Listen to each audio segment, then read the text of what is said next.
Hi hello welcome to Vijay house. ఈరోజు నేను మీకు టమాటా రైస్ ఎలా చేసుకోవాలో చూపించబోతున్నాను, చూసేయండి. దీనికోసం ఒక మీడియం సైజ్ ఒక ఉల్లిపాయను 4 నుంచి 5 దాకా పచ్చిమిర్చి తీసుకోండి. పచ్చిమిర్చి అనేది మీ స్పైసీ కోసమే. నేను నల్ల మిరపకాయలు తీసుకుంటున్నాను కాబట్టి తక్కువ తీసుకున్నాను.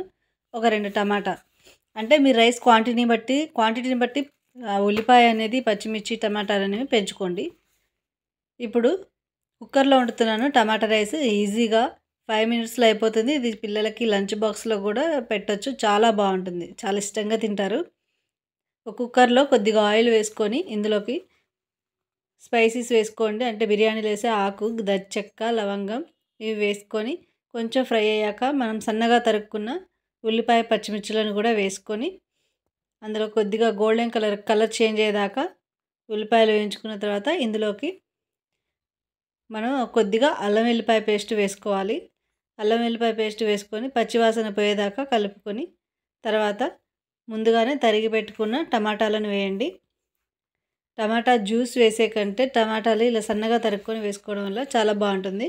ఇప్పుడు ఇది మగ్గేలోపు నేను ఒక 2 గ్లాసుల దాకా చూపిస్తున్నాను కదా, ఈ గ్లాస్తో 2 గ్లాసుల దాకా రైస్ తీసుకుంటున్నాను. కడిగి నానబెట్టుకోండి. నానబెట్టాల్సిన అవసరం లేదు, శుభ్రంగా కడిగి పక్కన పెట్టుకోండి.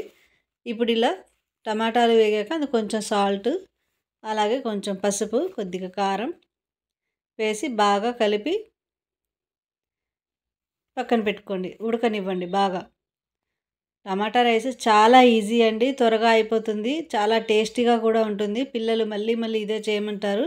చూడండి, మీరు చేసి ఎలా వచ్చిందో నాకు కామెంట్ చేసి చెప్పండి.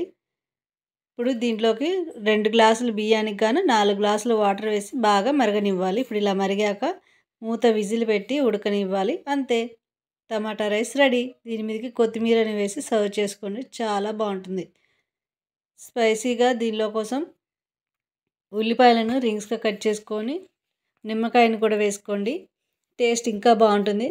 ఈ టమాటా రైస్కి ఎలాంటి కర్రీస్ అవసరం లేదు, ఏమీ అవసరం లేదు, త్వరగా అయిపోతుంది.